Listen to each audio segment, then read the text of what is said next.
शिरपूर जैनमध्ये भीषण आग लागून 4 दुकाने जळून खाक झाली आहेत। या आगीत पाणी filter plant, Ekdant irrigation and automobile servicing centre आणि चहा कॅन्टीन या दुकानांचे मोठे नुकसान झाले आहे।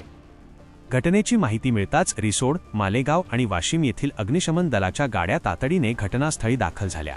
स्थानिक नागरिकांच्या मदतीने आणि अग्निशमन दलाच्या अथक प्रयत्नांनंतर आगीवर नियंत्रण मिळवण्यात यश आले।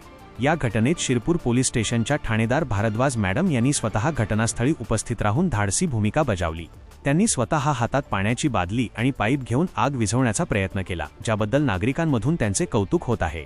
प्राथमिक माहितीनुसार ही आग विजेच्या शॉर्ट सर्किटमुळे लागल्याचा अंदाज व्यक्त केला जात आहे। आगीचे नेमके कारण आणि आर्थिक नुकसानीचा स्पष्ट आकडा अद्याप समोर आला नसून संबंधित यंत्रणांकडून पंचनामा आणि तपास सुरू आहे। या भीषण आगीत सुदैवाने कोणतीही जीवितहानी झाली नाही, मात्र दुकानदारांचे लाखो रुपयांचे नुकसान झाले आहे। वाशिम जिल्हा प्रतिनिधी जावेद धन्नू भवानीवाले अशा नवनवीन बातम्यांसाठी चॅनलला सबस्क्राइब करा आणि पाहत रहा MH न्यूज मराठी।